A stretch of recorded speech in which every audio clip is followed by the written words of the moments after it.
Hey guys, so today we are going to be digging into what does waking mid-sleep have to do at all with sugar cravings. So I'm just going to do a super quick check to make sure that we are live. I am a few minutes late because I had major tech issues. So let's just double check that I am live on here right now. If anybody can hear me, please let me know as well. Major tech issues today. Facebook keeps doing a lot of different updates, and they have a lot of bugs. All right, we are good. So, what I'd like to know actually from you guys is to if you have sugar cravings, are they in the evening? Do they happen where you might be good during the day? Thanks, Eve. Where you might be good during the day, where um, you may be good during the day. You may actually have sugar cravings and carb cravings during the day as well. But do they hit with a vengeance in the evening? Do they hit? And when I'm saying evening, it really depends on your shift. I mean, the time that it would be before you would go to sleep, before your whatever shift you had on, when it's time for you to go and have your long sleep. Do you have really bad sugar cravings to the point where um, if you have any junk in your cupboards, that's what you're going for? You could have the healthiest meal in front of you, the leanest, whatever meat. Um, the leanest meat. Oh, Steve's coming too, Sheena. That's awesome. The replay will be here too if he can't make it, but it'll absolutely be in here. So, Sheena, let me know with you guys your sugar cravings. Is it where you guys have this plan in your head? You want to eat healthy. You may even have the healthiest meal in front of you, but it gets to the point where these sugar cravings are just so out of control that you just reach for anything in your cupboard. So if you have pop, for those of you in the States, soda, you have any junk. It could be chocolate, could be sugar, it could be any carbs. Bags of chips used to be my big thing. Do you have those cravings? Do you have them in the evening where no amount of willpower will allow you, especially for those of you that are actually on night shift? When you're on nights, does this happen during night shifts as well, but not as much during days? Um, awesome. Good to know, Sheena. So Steve's on as well. So, do you guys have these sugar cravings that you can't control? And quite often it plays on our mind. We think that it's us. But the thing is that what happens is when you have lived in a high stress state for such a long time, you have two hormones that quite often rush out into your body every time you have a stress. So it is cortisol, but also glucose. That's what we're going to be focusing on today, is that glucose hormone. And it rushes out so that you have fuel to fight the fight. The thing is that your body does not know the difference between if you are fighting a mental stress. So just something as much as putting on your uniform to start your shift. Do you find that putting on that uniform and starting your shift, that sends out a stress signal because you have to be prepared. You do not know what's going to happen on your shift, that you get into that stress state that you need to prepare for it. So you'll find that it doesn't matter if it's a mental stress, if it's a physical stress, this glucose is rushing out of your body constantly. And what happens is it gets completely drained. Your body starts storing extra around your weight. So if you have weight around your middle that you can't lose, that is one sign that your body's glucose is just completely out of whack.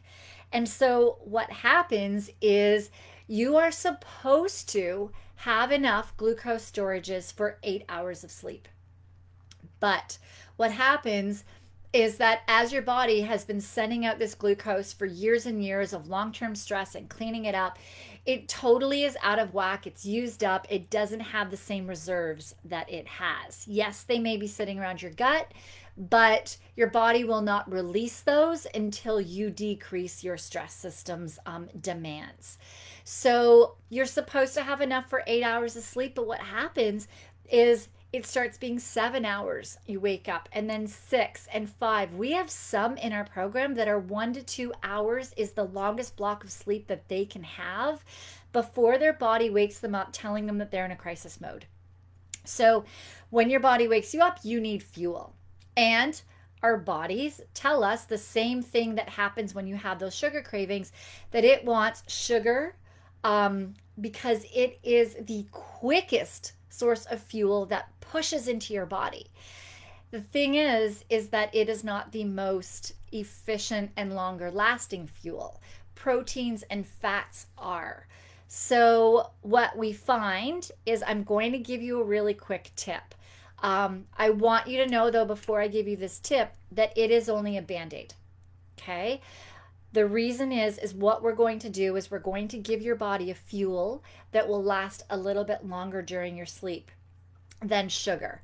So if you at night, before you go to sleep, sorry, I'm saying at night, but it could be night shift in the mornings before you're going to sleep. If you have a high fat, low carb option, so if you Google high fat, low carb, tons of things will pop up. I love fat bombs. Those are one of my favorites because they kind of seem like a candy bar. You can get peanut butter ones or lemon coconut. All kinds of recipes will pop up if you put in high fat, low carb fat bombs. If you want something quick and easy, raw nuts. Raw nuts are so easy. I also used to have them in my bedside table for when I did wake mid-sleep so that I didn't have to go downstairs and grab a snack. Now, the things to understand: high fat, low carb are, yes, a part of paleo, they're a part of keto. I'm not telling you to go and start doing a high fat, low carb diet all of the time. There are a lot of studies showing that keto, as good as it is, it's an amazing, it's a great diet for some males. They find that females need adjustments to it. And for all males and females, being on a keto diet, it is not good for your health when your body is in a high stress state, when you're in burnout. It actually taxes you and puts you more in burnout. So keto is more for people post burnout if they'd like to go on it. We don't teach diets at all. I teach healthy living, but if anybody wanted to go on keto, once we get your stress systems under control, I will teach you how to do that in a healthy way. But I definitely wouldn't suggest strict keto for a female ever. So just want you to note that when we are talking about these high fat, low carb snacks. So it can be anything: avocados, raw nuts and seeds, mangoes, fish, eggs, egg yolks specifically. So if you have hard boiled eggs, or you like to have avocados, guacamole. My kids love guacamole, so we tend to give them guacamole for a snack in the evenings. These things will help to keep your blood sugars going a little bit longer. But you may find that if your system is still in that really stressed state, that you are somebody that can only go 1 to 2 hours, then having that high fat, low carb snack might get you 3. It might get you 4. It'll get you a little longer. It probably will not get you 8 hours of sleep.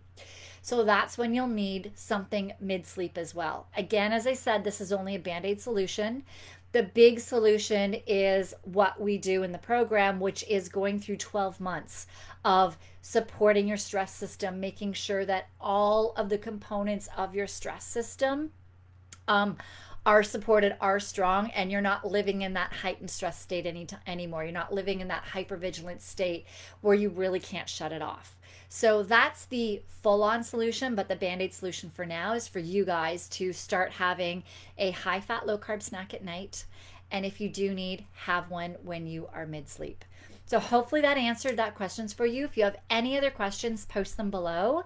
And if you really do want to start digging into fixing the root cause, really digging into fixing your engine, we talk about in the program where putting premium gas into an engine that has problems. When we put premium gas into an engine where the timing belt or the spark plugs or need to be replaced, where your alternator's not working, or you need to some oil and lube done, you need new changes, any of those things that are happening in your engine, if you put in a premium gas, it's not going to fix that problem. So what I just explained to you, that high fat, low carb snack, is putting in that gas, that healthy nutrition, and it's not going to actually fix and rebuild your engine. So we go in and we really rebuild that engine of your stress system. We work on your hormones, we work on your nervous system, and we work on your gut in order to heal and repair everything so that you don't need that band-aid solution of the high fat low carb snack at night anymore, and you don't need it mid-sleep in order to fall asleep. But try that for now. Absolutely, we need to give you a relief right now. Try it and let me know how it works. Let me know how you feel from it. Let me know what your favorite high fat, low carb snack is. If you start getting into fat bombs, let me know your favorite recipe because there are some phenomenal ones out there. And know that we have your back. Ask us questions. We are absolutely here to help you. If you have any questions, email us support@911lifestyle.com. 911lifestyle.com. If you are in our 911 Stress Management Facebook group, you can ask us questions in there as well, or private message us on our 911 Lifestyle Facebook group. All right, we're here to help you. Let us know how this works.